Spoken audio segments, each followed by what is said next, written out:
12 minutes and 52 seconds. No, umalis tayo ng alas 8 ng umaga, no? 8:25 a.m. dyan sa Lingayen, Pangasinan. Maraming salamat. Nandiyan dyan tayo for 2 nights, partner, no?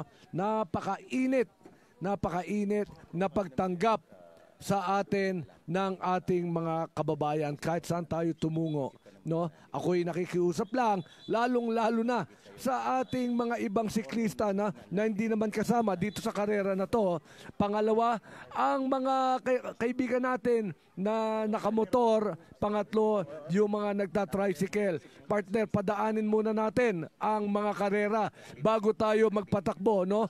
Marami tayong instances, nagkakaroon tayo ng crash dahil sumasabit ang ating mga siklista against itong mga tricycle drivers natin, ano? Mag-iingat po tayo at aalagaan natin ang pagtahak ng ating mga siklista from Lingayen to Baguio City. Alright, partner, going back dito sa history ng Tour of Luzon and Marlboro, no? Si Gerardo Igos pa rin ang kahit papano ay nakapagtala ng pinakamarami. 23 lap wins itong si Gerardo Igos from the time from Manila to Vegan Race pa yan, ano? 23 lap wins, wala pa akong nakakatibag niyang 23 lap wins. Pero the present time, ano, we'll just verify, ano, kasi nagkaroon rin 23 lap wins ito si John Paul Morales. Well, itong si Manolito Moring, we have 19, Jose Sumaldes 17, Rodrigo Abakita 17 lap wins, Loreto Mantoy 16, Jose Moring Jr. 15, Cornelio Bailon 15, Virgilio Delin 14, Paquito Rivas 13, at itong si Carlo Geb ay meron pong 12 panalo na kilala dito sa Baguio stage na to. Ito po ang tinatawag din ng iba na Geb Country, itong Baguio with 12 lap wins. Maraming salamat Dwayne Entertainment, ano? At yan ang mga yapak na gustong sundan ng ating mga riders dito. At itong ang Tour of Luzon, no? 2025 handog sa inyo ng MPTC, MVP Group of Companies, no? At kabilang dyan itong NLEX, MPT South, CCCLEX, MPT Asia, Digital Inc., MPT Digital Inc., MPT Mobility, of course organized by Duck World and brought to you by Signal. No, ang ating mga magigiting na mga sponsors, partner, hindi talaga tayo makakompleto, no? Ang Meralco, Maynilad, Metro Pacific Health, Landco Pacific, MWell, PLDT, Smart, T31 Mega World, in partnership with Cardinal Santos Medical Center, Go21 Logistics, Dongpang Motors, Victory Liner, Digital Out of Home, PSS Lai, Unilab, Huawei, Toyota, supported by Microtel by Windham, Gatorade, Drive Up, R33 Cars, Ciclovia, YWE, Homestretch, endorsed by Phil Cycling, Philippine Olympic Committee, Philippine Sports Commission, BCDA, the MVP Sports Foundation, and fueled by Clean Fuel and Caltex. Napakagandang support ang binibigay, hindi lang yan, coach, no, pati mga LGUs natin, no, mga mayors natin, grabe suporta dito. We are now 9 kilometers to mga Tarem, Pangasinan, at iyon, patag pa lamang po tayo, no, kaya kailangan, sabi nga ng ating mga Pilipino, bantayan dito. Pilipino coaches, sabi nila, bantayan dito, hatakin natin mamaya yung ating mga riders, at itong pag-akyat sa bundok na ito yung tinatawag na killer, no? Killer stage natin ito. Ito yung tinatawag na queen stage at this point of our race. Ang kilometer race natin from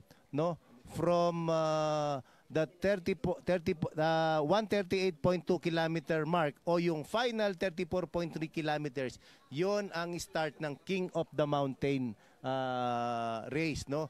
All the way po yan dito sa finish sa Camp John Hay. So 30 kilometers po ang akyatan dito sa paakyat sa Baguio, at ang sino man makakakuha niyan, mangunguna diyan ay tatanghaling ating King of the Mountain. You know, at ang makakakuha niyan, partner, no, there is a very special cash prize that will be given by Dongpang Motors. aakyat sila talaga ang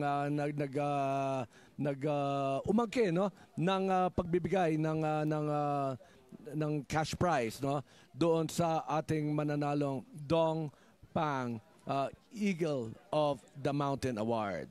Yes, no? At nakikita ninyo ngayon ang ating mga riders. 18 minutes na po silang pumapadyak mula sa ating official start, no? At today, na malamig ng konti pa rin dito sa Baguio, still nilalabanan ang init ng summer after a scorching, no? Scorching weather down there, no, sa Pangasinan, and La Union ay aakyat na sa refreshing, no, sa refreshing temperature ang ating mga riders, but not after, no, ay punishing climb dito sa Baguio. At ano nga ba, no? Ano nga ba? Bakit sa Camp John Hay? Ano nga ba ang asahan ng ating mga kababayan dito sa Camp John Hay pag-akyat dito? Coach, ito ang Camp John Hay, napakagandang lugar nito. No, historical talaga, no, destination, no, that offers a perfect blend of nature, recreation, and rich history. Alam mo saan nagsimula to, no? Yung ating US military talaga ang gumawa nito, ang Camp John Hay. Marami tayong makikita dito, no? John Hay Golf, no? Dito sa Baguio City, napakarami itong pang-pamilya to, partner. Hindi lang pang-sports to, no? So talagang napakarami mga pamilya umakyat dito. Marami tayong nakausap. Nasa lobby ng ating mga hotel at sinabing the only reason why we are here is para talagang makasupport at makakita na ang finish line ng Tour of Luzon. Yes, no? At aside from, of course, yung mga nabanggit mo, itong Baguio City, summer capital of the Philippines, pinagmamalaki niya ng Burnham Park, Mines View Park, of course, yung Baguio Cathedral, the Baguio Public Market, at itong Baguio City, coach, ito ay UNESCO Creative City for Craft and Art, for crafts and folk art, no? At sabi mo nga, pasyalan ito ng ating mga kababayan kapag sobrang init doon sa baba, no? At para matunghayan din yung ating mga siklista, ang ating karera, nagsipag-akyatan dito. Sino nga bang mga asahan nating mga ilan nga bang mga siklista ba yung inaasahan pa natin dito? Alam mo, Randy, no, nagsimula tayo sa 190, no, originally 20 hindi na tumatakbo dito, no. We have 99 cyclists, no, going to stage number 8. At yung marami doon, malakas pa sana pero nasama sa road crash. Yun ang malungkot doon. No? Pero pag tinatanong natin, pinag-uusapan natin, bakit ba tayo naghahanda? Bakit isa sa mga nagsabing unang sasama kami diyan at susuporta kami itong grupo natin sa Cardinal Santos? Dahil alam natin, noon na nangyayari talaga to sa isang high-level sporting event tulad nitong Tour of Luzon. Kaya nga ko, sabi mo nga, crashes, no, spills, various injuries, yung iba hindi nakatapos dahil sa sobrang init at talagang hirap sa pagsunod sa karera. Alam mo ba, yun nga, itong Gapyong cycling team ng Korea na kinabibilangan ng yellow jersey wearer na si Ju Dae-yong, dalawa na lamang po silang natira, no? Dalawa na lamang silang natira from the original 7. At ang kasama na lang niya ngayon itong si Jang Junhyuk, na tingnan natin kung anong suporta ang maibibigay sa kanyang team captain para makuha itong ating karera na tinatawag na The Great Revival. And now, nakikita natin, Coach, oh, sino ba yung nakikita natin na nagsosolo? Ayan, si Hakim Zakaria, partner, no, na sumusubok na kumawala. No, 20 meters ang kanyang advantage mula sa ating second group peloton. Pero sumusubok, no? Tingnan natin kung kakayanin niya itong si Hakim Zakaria ng MPC Malaysia Pro Cycling Team. Yes, kaya dito pa lang sa Patag ay talagang merong mga sumusubok-subok, ano. Kanina nga si Ronald Oranza, medyo sinubukan niya ano ang timpla, no. Bibilisan ko, susunod ba agad to? At nagsipagsunuran naman kaya nabuhuli. Ito naman ngayon, itong Malaysian na si Akmal Zakaria ang sumusubok. Kaya naku, dito pa lang sa Patag, asahan nyo na po ang aksyon. Especially of course, pag-akyat nyo sa Baguio na kung saan ang Eagle of the Mountain ay makikita natin na lilipad patungo dito sa finish. Kasamang Dwayne, tingnan natin no, sino ba yung mga kilalang ano natin no, mga Eagle of the Mountains natin before sa ating mga legends. By the way, nagsimula tong Eagle of the Mountain noong 1960, ano? That was 65 years ago. Ito ay pinalalunan ni Pedro Esteves noong 1960, si Jose Morin noong 1961, at itong si Edmundo de Guzman noong 1962. At sinundan nito ni Virgilio Delin. Si Virgilio Delin ay isang, if I'm not mistaken, Pangasinense rin in 1963. Then ito, lumitaw na si Cornelio Padilla in 1964. Ito po yung mga binabanggit natin, naging King of the Mountain to from 1960 to 1969. No? In 1965, itong si Jose Sumalde Jr. At Cornelio Padilla once again in 1966. Then Cornelio Padilla once again in 1967. At ito na nga po, wala po tayong tour noong 1968 pero nagkaroon po tayo ng tour. Wala pong Tour of Luzon in 1968. Ano? Ito pong in 1969 naging tour ng Pilipinas po pero run by Cycling Association, Tour of Luzon Association executive na si Attorno Heruncio Lacuesta. Ang nanalo po dyan si Domingo Quilban. Siya po ay twice Eagle of the Mountain in his cycling history. Matanong kita, no, kasamang Dwayne. Dito sa mga minention mong mga pangalan, meron bang mga double-edged cyclist dito? Ibig sabihin, sprinter na, pang mountain na akyatan pa, no? Sino dyan ang mga talagang namayagpag, no? Na talagang ika nga, walang kinakatakutan pagdating sa karera? Magandang katanungan yan, partner. Kilala na nga dito si Domingo Quilban, no? Naging sprint king yan si Domingo Quilban. At nandyan din si Cornelio Padilla, mga trackster din yan before, ano? At of course, nandyan si Jose Sumalde. May mga sprinter din yan, all-rounder in other words. Sa mga nabanggit natin kanina from 1960 to 1969, partner. Again, a total of 177 kilometers that we're going to be cycling for the day. A lot of big thanks, lalong-lalo na sa mga bayan na dinadaanan natin, no?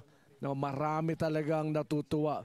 Meron akong nakitang motorista, nakita ko, no, sa highway, sabay kaming umiinom ng tubig. Sinabi sa akin, tinamaan daw sila ng traffic, but they don't mind. They really thank me and the whole organizing committee, no, for reviving the Tour of Luzon. Mabuhay po kayo ang mga motoristang nag-i-enjoy at talaga namang nakakakuha ng napakaraming mga still photos, sinishare sa kanilang mga social media. And what else can we say but Philippine sports is definitely alive. Kung hindi ako magkakamali, partner, itong Tour of Luzon edition na to na tinaguriang The Great Revival, ito ang na-cover from start to finish, every stage, ano? Na-cover to live. Talagang thankfully sa mga ating communication partners like Smart, ano, para maibigay natin to ng seamless itong delivery ng pedal by pedal account ng Tour of Luzon, The Great Revival by MPTC. Nagulat nga ako nung kwento mo yan sa akin, no? Na talaga palang sa lahat ng itinakbo ng Tour of Luzon, no? After 70 years, itong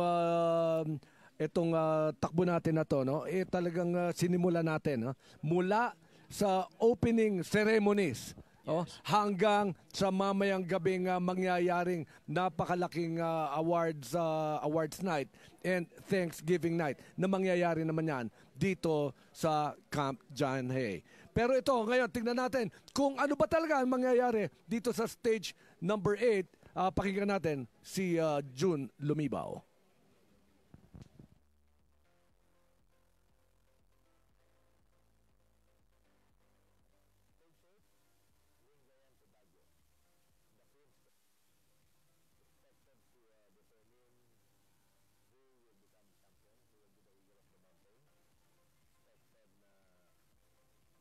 Will be separated from the boys for the first 140 kilometers from Lingayen to Bugalyon to Bayambang to Malasipi, going out to Ordaneta and then sa exit sa Rosales and then MacArthur Highway towards yung nadaanan natin na previous stage sa Posorubio, Binalonan, going to La Union, Sison, then Rosario, Quezon. I expect the riders na pagkatapos ng Baguio stage, pagkatapos ng tour, baka galit na sa akin kasi sa ginawa ko na final stage. But it will be definitely a very dramatic, exciting, and memorable final stage. Last 30 kilometers of climb sa Cannon Road. It will be very tough. Average gradient. Top yung last 20, last 15 is about 23 degrees. Dadaan again sa iconic na Lionhead. Laging ano yan eh, it's been there in history na yung Lionhead is yung parang pinaka crowning glory of the Eagle of the Mountain, kung sino mang mauna ron. Pero unlike in the past Tour of Luzon, we are not finishing in Burnham Park. We're finishing at Scout Hill inside Camp Chanhae. What's the difference between a Burnham Park finish and a Scout Hill finish inside Camp Chanhae? It's all uphill in this Tour of Luzon. Sa Burnham Park finish, pag pasok mo ng Baguio, ang daming air parts na rolling na puro lusong. But this time, the struggle continues up to the very end. The last 300 meters, pagpasok mo sa main gate ng Chanhae, uphill, 18 degrees, 20 degrees, 23 degrees. Yung last 100 meters, you expect the first rider to finish the last 100 meters. Sabihin natin, baka in 1 minute. Dahil struggling na siya, pagod na siya, but I know his heart will be on fire. That he will be the winner will be the Eagle of the Mountain and most likely the champion, individual champion of the Tour of Luzon 2025. All right, ladies and gentlemen, back to the race ngayon. At by the way, in 1979, naputol tayo about sa King of the Mountain regarding dito kasi given also na sila po ay papasok ngayon. Isa sa mga talagang inaabangang stage ever since ang Baguio stage. At going back after 1969 po, nawalan po ng tour for roughly 3 years at nang balik to in 1973. At in 1973 po, nakopo po ni Paquito Ribas, isa pang rookie ng panahon na yon, from Lawang Northern Samar ang King of the Mountain from 1973 hanggang 1977 po. At siya rin po ang tinaguriang Heartbreak Kid sabagkat from the time na siya po ay naging rookie in 1973, ang succeeding editions of Tour of Luzon ay wala po siyang napanalunan doon. At luckily, fortunately, in 1979, saka pa lang po siya nakakopo ng National Cycling Tour. Maraming salamat kasamang Dwayne. Oras natin ngayon, 30 minutes from kilometer 0. Double checking, partner, kung ito na ba ang mga speeds of 35 to 40 kilometers dahil napakalaking peloton pa nito. It's a very busy town na may kita natin napakaraming activities. Ang nakikita natin sa lalong-lalo na para sa ating mga farmers na dapat nating pasalamatan. Pero itong nangyayari ngayon, tignan natin what's gonna be happening. Meron bang breakaway group? Tayong aabangan dito, merong mga sumusubok pero parang ayaw magpatambak ng ating mga initial followers, yung big bunch of peloton.